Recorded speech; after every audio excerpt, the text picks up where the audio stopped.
नमो नमो विद्यार्थियों, हम पढ़ रहे हैं बीए पार्ट सेकंड में संस्कृत विषय और संस्कृत विषय में पढ़ रहे हैं हम सुकनास उपदेश। देखिए सुकनास उपदेश में क्या कहते हैं। ये सुकनास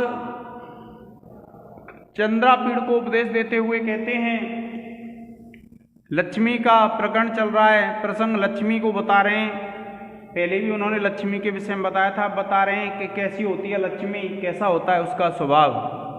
कि गंधर्व नगर लेखेव पश्यत एव नश्यति, कि यह जो लक्ष्मी होती है कैसी होती है, गंधर्व नगर लेखेव, कि गंधर्व नगर की रेखा के समान। क्योंकि कभी कभी जब देखते हैं आकाश में तो दृष्टि भ्रम के कारण आकाश में क्या होता है कि एक नगर की रेखा सी दिखाई देती है, ऐसा प्रतीत होता है कि आकाश में नगर है और देखते देखते क्या हुआ है, नष्ट हो जाता है। उसी प्रकार से यह जो लक्ष्मी है वह भी कैसी है, गंधर्व नगर की रेखा के समान, देखते देखते ही क्या है, यह नष्ट हो जाती है। क्या कहा कि गंधर्व नगर लेखेव, कि गंधर्व की नगर लेखा के समान। क्योंकि कभी जब आकाश में देखते हैं तो दृष्टि भ्रम के कारण आकाश में ऐसा प्रतीत होता है कि जैसे कोई नगर है, तो इसी को कहते हैं गंधर्व नगर रेखा। तो गंधर्व नगर लेखा जिस प्रकार से हम देखते रहते हैं तुरंत ही नष्ट हो जाती है शीघ्र, उसी प्रकार से यह लक्ष्मी होती है कि जैसे गंधर्व नगर लेखा होती है उसके समान ही यह भी देखते देखते ही क्या है, नष्ट हो जाती है।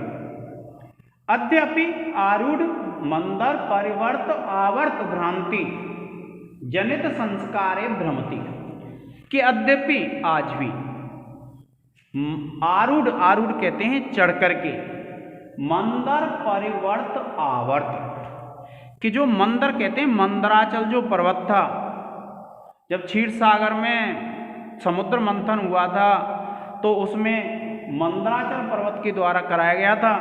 और परिवर्त कहते हैं घूमने से, और आवर्त जो भंवर पड़ जाता है पानी में, उसकी भ्रांति से जनित संस्कारेव, उसकी भ्रांति से उत्पन्न संस्कार से ही मानो परिभ्रमति, वह घूमती रहती है। क्योंकि ऐसे करके उसको घुमा करके समुद्र मंथन किया गया था और समुद्र मंथन में 14 रत्न निकले थे और उन 14 रत्नों में एक लक्ष्मी भी थी। तो यूं घूम के भंवरसा पड़ गया था जल में, और जल में जब भंवर पड़ गया था तो आज भी ऐसा प्रतीत होता है कि जो लक्ष्मी है उसके मन में आज भी उस भंवर का संस्कार है, और संस्कार है इसलिए वह परिभ्रमति, चारों तरफ घूमती रहती है, एक स्थान पर वह स्थिर नहीं रहती है। क्या कह रहे हैं कि वह जो लक्ष्मी है मानो इसलिए घूमती रहती है चारों तरफ कि जो मंदराचल पर्वत के द्वारा समुद्र मंथन किया गया था और समुद्र मंथन में 14 रत्नों के साथ यह लक्ष्मी निकली है। तो उन 14 रत्नों का जब मंथन किया गया तो वहाँ जल में क्या है, भंवर उत्पन्न हो गया था, और भंवर उत्पन्न हो गया था, भंवर क्या है, पानी घूमता रहता है, तो भंवर उत्पन्न हो गया था। तो आज मानो ऐसा प्रतीत होता है कि वह भंवर का जो संस्कार है आज भी उस लक्ष्मी के मन में है, और इसलिए यह लक्ष्मी क्या है, चारों दिशाओं में घूमती रहती है, एक स्थान पर स्थिर नहीं रहती है। यही कहा है, क्या कहा कि दृष्टि कि यह लक्ष्मी इस प्रकार घूमती रहती है मानो मंदराचल के भ्रमण से उत्पन्न भंवर के चक्कर काटने से संस्कार में उसमें अब भी बना रही हो। और फिर क्या कहा, देखिए, कमलिनी संचरण, कमलिनी कहते हैं कमलियों में, संचरण कहते हैं चलने से, व्यतिकर, व्यतिकर माने घायल, लग्न नलिन नाल कंटक छतेव, कि क्या कहा कि कमलिनी संचरण, कि जो कमलनी होती हैं और उनमें चलने से, क्या कहा, कमलनी संचरण, और व्यतिकर जो उसके जो कांटे होते हैं, कि कमलनी संचरण व्यतिकर, नलिन नाल कंटक छतेव, कि नलिन नाल कंटक छतेव, कि जो कमलनी की नाल होती है उससे क्षतेव घायल के समान। क्या कहते हैं कि कमलनी संचरण व्यतिकर, कि कमलनियों में चलने के संपर्क से, व्यतिकर कहते हैं संपर्क को, लग्न माने लग जाने से, नलिन कहते हैं कमलनी को, नाल कहते हैं उसका जो नाल होता है, कंटक उसमें जो कांटे होते हैं, क्षतेव मान लो कमलनियों में चलने से और कमलनियों के संपर्क से उनकी जो नाल में कांटे होते हैं उनमें से कांटे लग जाने से क्षतेव मानो जैसे घायल हो गया हो उसके समान।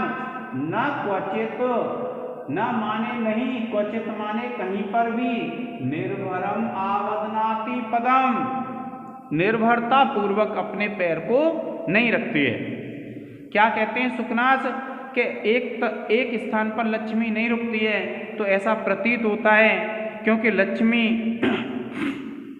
कमलनियों में संचरण करती है, कमलनियों में घूमती है, और कमलनियों में घूमने के संपर्क से जो कमल नाल होती है और कमल नाल में जो कांटे लगे हुए होते हैं तो उसके पैरों में मानो कांटे लग गए हों, इसलिए वह अपने पैर को एक स्थान पर स्थायी रूप से नहीं रखती है। क्यों?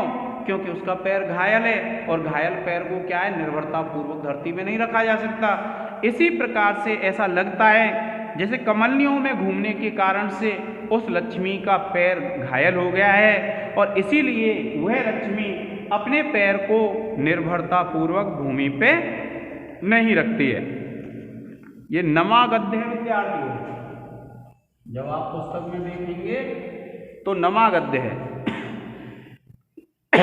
क्या कहते हैं कि वह जो लक्ष्मी है इसलिए निर्भरता पूर्वक अपने पैर को नहीं रखती है कहीं पर। ऐसा लगता है जैसे कमलनियों में विचरण करने के कारण उसके पैर में कंटक लग गया है और उस कारण से वह अपने पैर को निर्भरता पूर्वक किसी भी स्थान पर नहीं रखती है। क्या कहते हैं कि कमलनी में विचरण से संपर्क से पांव में कमल दंड के कांटे चुभ गए हों, इस कारण से वह अपने पैर को किसी भी स्थान पर स्थिरता पूर्वक नहीं रखती है। और फिर क्या कहते हैं कि अति प्रयत्न विद्धता अपि, कि अति कहते हैं अत्यधिक, प्रयत्न विद्धता अपि कि अत्यधिक प्रयत्न पूर्वक धारण की गई भी, अति प्रयत्न विद्धता अपि कि अत्यंत प्रयत्न पूर्वक धारण की गई भी, परमेश्वर ग्रहेषु स्वामियों के घर में विविध गंध गज, कि विविध माने विविध प्रकार की, गंध कहते हैं गंध को, और गज गंड, कि गजों के, गज कहते हैं हाथी को और गंड कहते हैं कपोल स्थल, इन भागों को। मधुपान मत्तेव, कि विविध जो परमेश्वरों के घर में विविध हाथी होते हैं उनके गंड स्थल से जो मदजल बहता है उसके मधुपान मत्तेव, उसका मधुपान करने से ही मानो परिस्खलति, स्खलित हो जाती है, चली जाती है। क्या कहा कि अति प्रयत्न विद्धतापि, कि जो लक्ष्मी है अगर अत्यंत प्रयत्न पूर्वक भी उसको धारण किया जाए, उसको रखा जाए, तो भी परमेश्वर ग्रहेषु जो स्वामी होते हैं उनके घरों में विविध गंध गज गंड मधुपान मत्तेव, कि जैसे विविध जो गज होते हैं और उनके कपोल स्थल से जो मधुपान बहता है उस मधुपान से मदमस्त होकर के ही मानो वह चली जाती है, ऐसा लगता है। और पारुष्यम उपशिक्षितुम असि धारासु निवसति, कि पारुष्यम उपशिक्षितुम, पारुष्यम कहते हैं कठोरता को, उपशिक्षितुम सीखने के लिए ही, पारुष्यम उपशिक्षितुम कठोरता को सीखने के लिए ही, असि धारासु निवसति, असि कहते हैं तलवार को, धारा कहते हैं धार, निवसती निवास करती है। क्योंकि ये जो लक्ष्मी है विद्यार्थियों, क्या कहा, कठोरता की शिक्षा पाने के लिए ही मानो यह खड्गों की धारा में निवास करती है। क्योंकि जो लक्ष्मी है वह बड़े प्रयत्न पूर्वक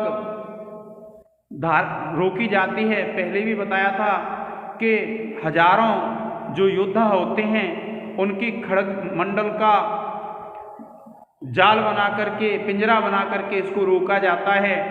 और ऐसा लगता है जैसे योद्धाओं की तलवार जो होती हैं उनके धारों में ये क्यों निवास करती है, पारुष्यम उपशिक्षितुम, कठोरता को सीखने के लिए ही मानो असी धार, यहां से आ निकल आएगा विद्यार्थियों, असी धारासु निवसति, कि असी धारा में, तलवारों की धार में मानो इसलिए निवास करती है जिससे यह कठोरता को सीख सके।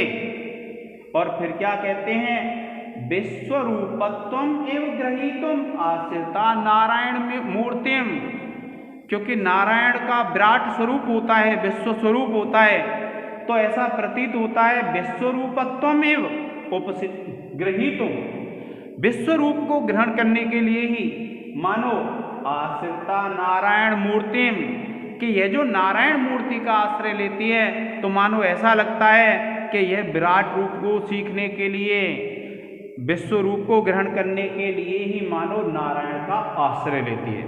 क्योंकि लक्ष्मी नारायण का आश्रय लेके रहती हैं और ऐसा प्रतीत होता है जैसे विश्व रूप को ही ग्रहण करने के लिए नारायण की मूर्ति का आश्रय लेती है। ये क्या कहा कि भगवान मानो विराट रूपधारी भगवान विष्णु का इसने आलम्बन किया हो, किस लिए, वेश बनाने के लिए, विश्व रूप को ग्रहण करने के लिए।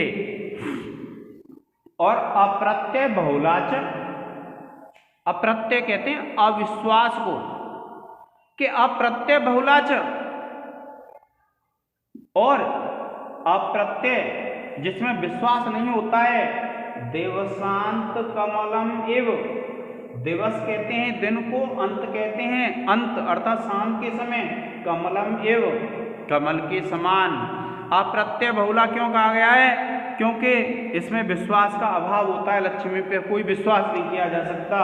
तो अप्रत्यय बहुलाच, कि जो अविश्वास होने के कारण से, बहुत अविश्वास होने के कारण से, देवशांत कमलम एव, शाम के समय का जो कमल होता है उसके समान, समुपचित मूलदंड कोशम मंडलम अपि, कि उस कमल के समुपचित यानी पर्याप्त मूल, दंड, कोश और मंडल होते हैं, फिर भी मुंचती भूभुजम, मुंचती माने छोड़ जाती है, भूभुजम राजा को। क्या बताया कि ये जो लक्ष्मी है कैसी होती है कि अगर किसी राजा का मूल, दंड और कोश और मंडल ये सब पर्याप्त हों, फिर भी क्या है, यह उसको उसी प्रकार से छोड़ जाती है जिस प्रकार से शाम को कमल जो होता है सूर्य छिपने के साथ ही मुरझा जाता है, जबकि उसके मूल, दंड, कोश और मंडल वही होते हैं जो पहले थे, फिर भी उसकी कमल की शोभा उसको शाम के समय छोड़ के चली जाती है। उसी प्रकार से यह जो लक्ष्मी है, यह भूभुज कहते हैं राजा को, राजा को छोड़ करके चली जाती है।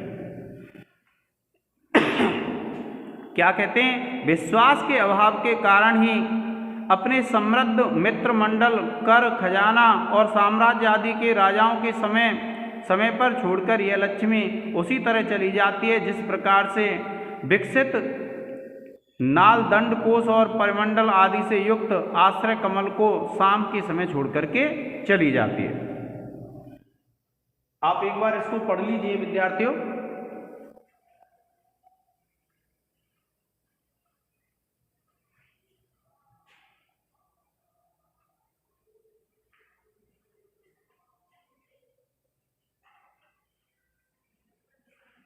अब देखिए, आप लिखेंगे इसमें विशेष लिखेंगे विद्यार्थियों, और विशेष जब लिखेंगे आप तो देखिए कहाँ से लिखेंगे आप। देखिए पहला है विशेष में आप लिखेंगे गंधर्व नगर लेखेव, इसको कोड कर देंगे और आप लिखेंगे इसमें उपमा अलंकार है।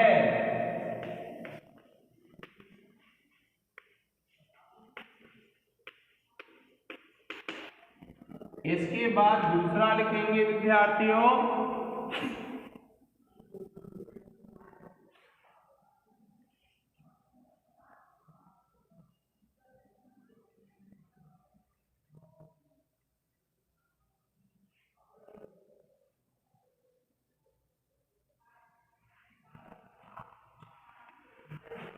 दूसरा लिखेंगे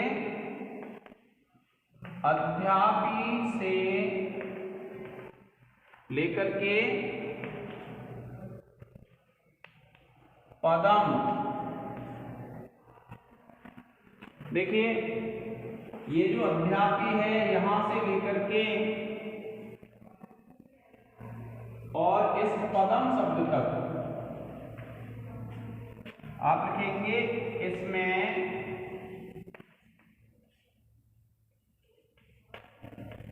उत्प्रेक्षा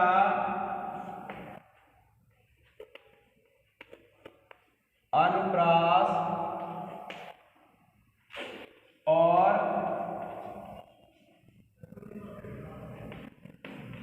अतिशयोक्ति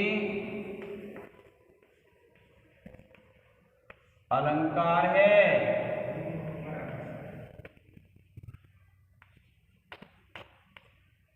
इसके बाद तीसरा बिंदु लिखेंगे विद्यार्थियों,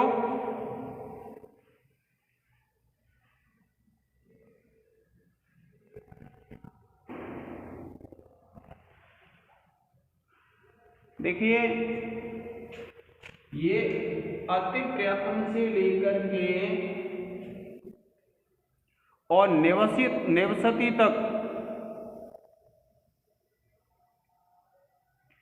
अति प्रयत्न से लेकर के और देखिए निवसति तक आप लिखेंगे अति प्रयत्न से निवसति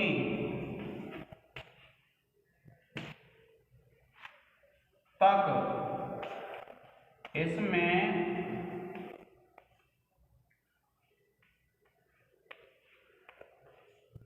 गम्योत्प्रेक्षा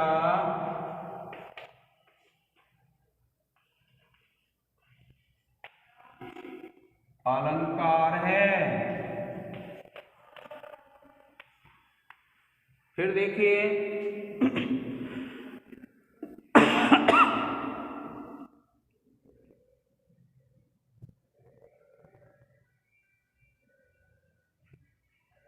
हेतुत्प्रेक्षा है विद्यार्थियों,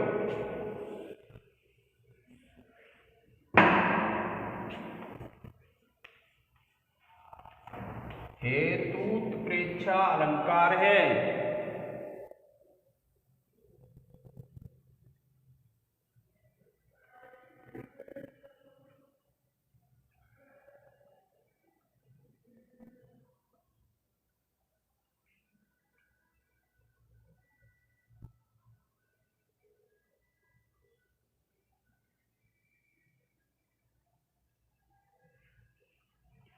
अब देखिए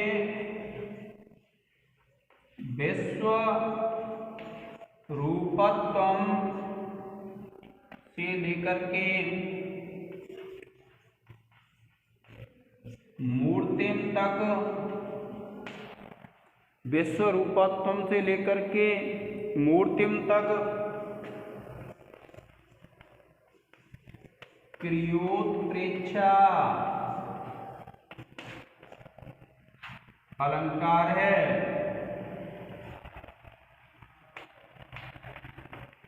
फिर देखिए पांचवा है विद्यार्थियों, यहां तक हो गया हमारा। अब देखिए अप्रत्यय बहुला है और अप्रत्यय बहुला से कमलमेव,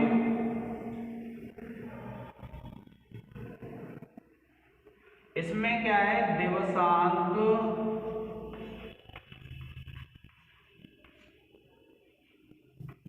कमलमेव में उपमा अलंकार है।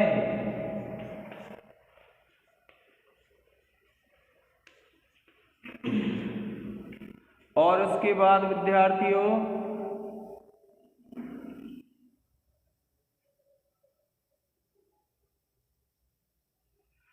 इसका आप एक स्क्रीनशॉट ले लें, फिर हम व्याकरण टिप्पणी लिखेंगे।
अब देखिए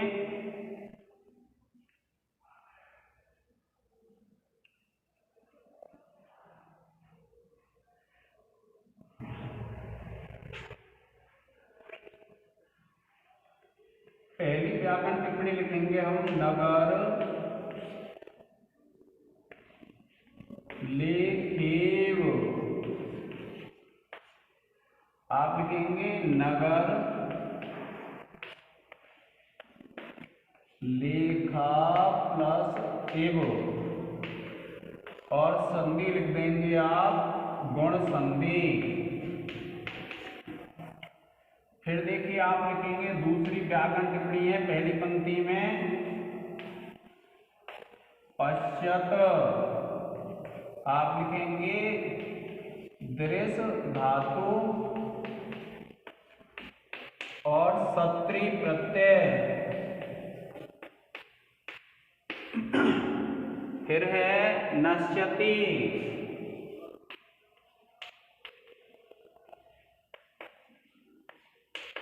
आप लिखेंगे नस धातु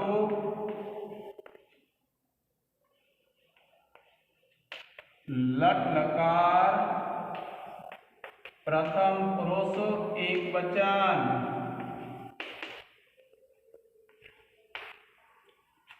फिर है देखिए अध्यप,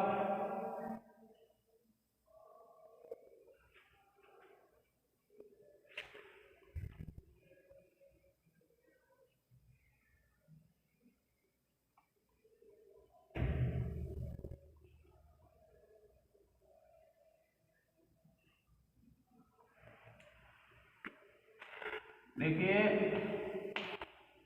अध्यापी,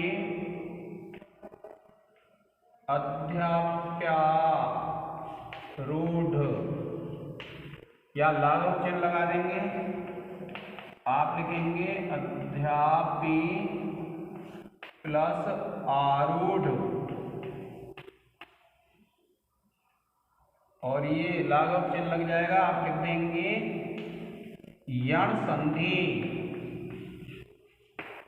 फिर उसके बाद पांचवा है देखिए भ्रांति,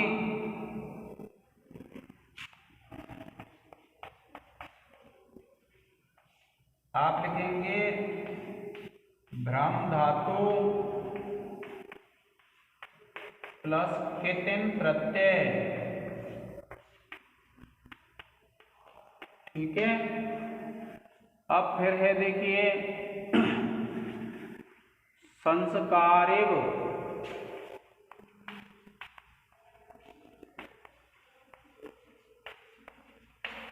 आप लिखेंगे संस्कार प्लस एव और संधि हो जाएगी गुण संधि।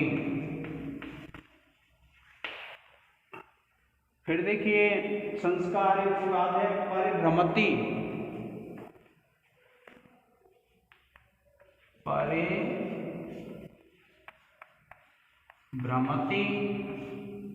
आप लिखेंगे परि उपसर्ग है भ्रम धातु लट लकार प्रथम पुरुष एक वचन।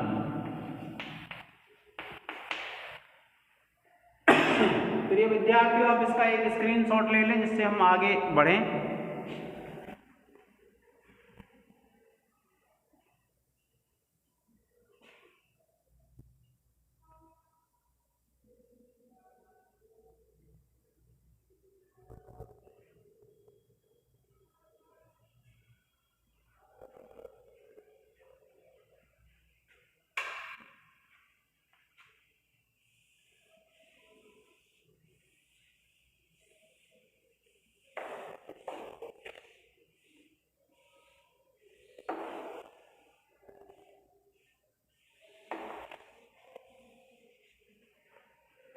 अब देखिए आगे क्या है।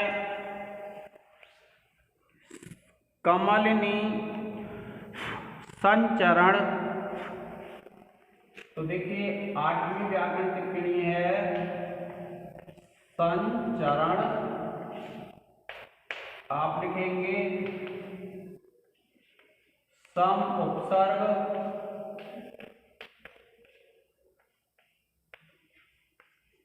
चर धातु प्लस ल्युट प्रत्यय।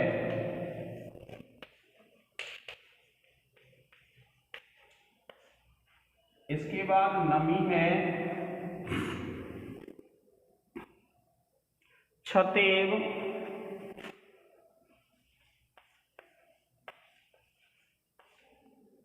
आप लिखेंगे छत प्लस एव और संधि हो जाएगी विद्यार्थियों गुण संधि। फिर है क्वचिदपि।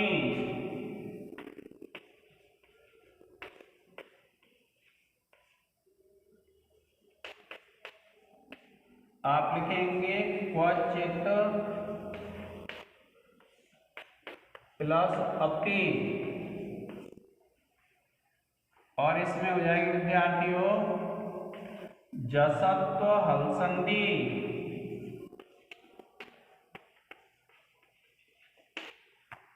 फिर है 11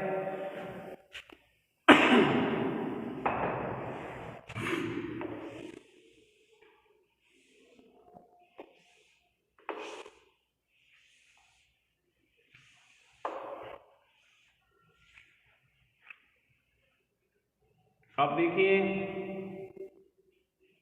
आबध्नाति।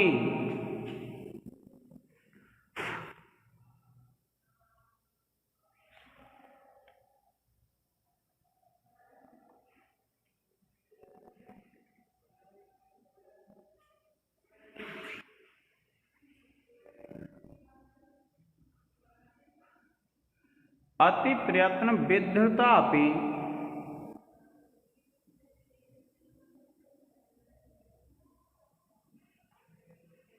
देखिए प्रयत्न आप लिखेंगे प्र उपसर्ग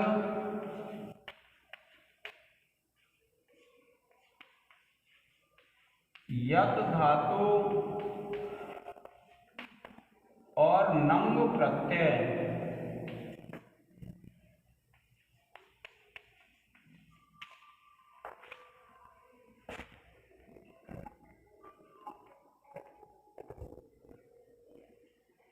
फिर देखिए 12वां है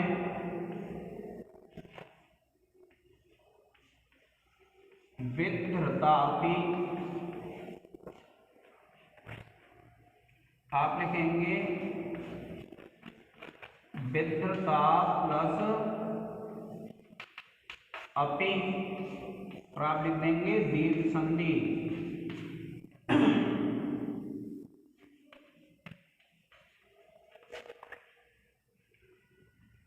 फिर है विद्यार्थियों, इसका एक स्क्रीनशॉट ले लें।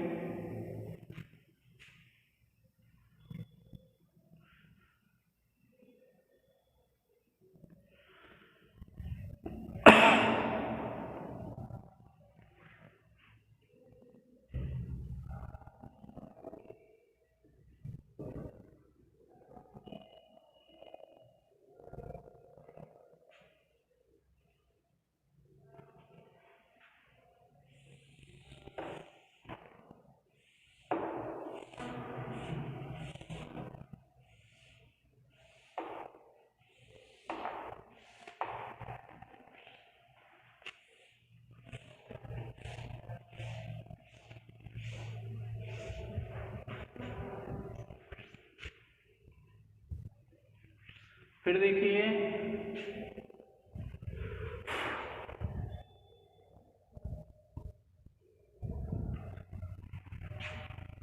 तेरहवां है पारुष्य। इसमें आप लिखेंगे परुष शब्द है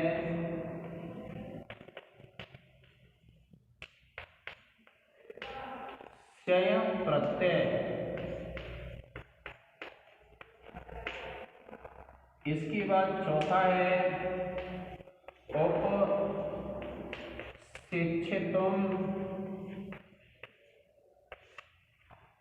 तो आप लिखेंगे उपसर्ग शिक्ष धातु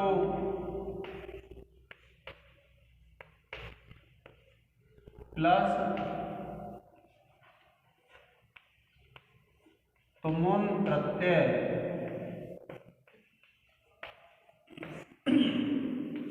फिर 15वां है निवसति।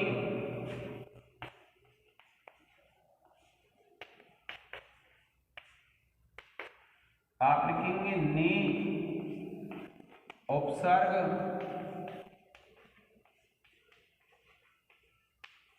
वस धातु लट लकार प्रथम पुरुष एक वचन।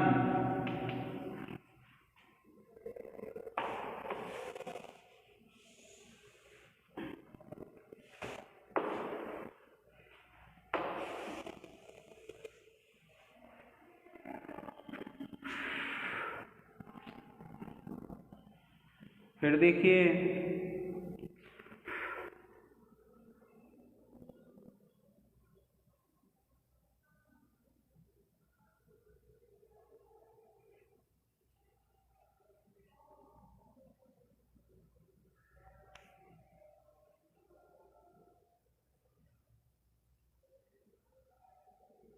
दीक्षांत।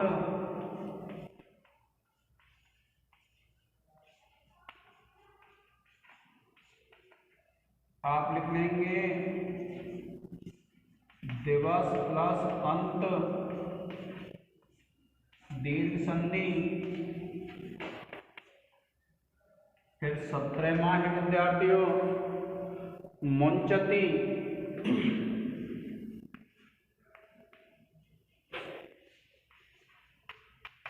आप लिखेंगे मुंच धातु लट लकार प्रथम पुरुष एक वचन।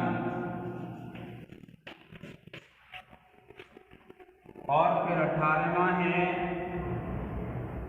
भूभुजम।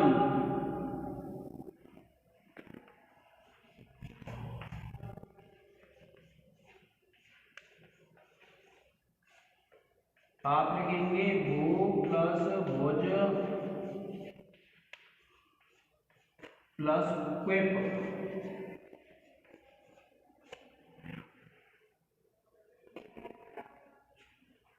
ठीक है विद्यार्थियों, इसका एक स्क्रीनशॉट ले लें। आज के इस लेक्चर में इतना ही, धन्यवाद।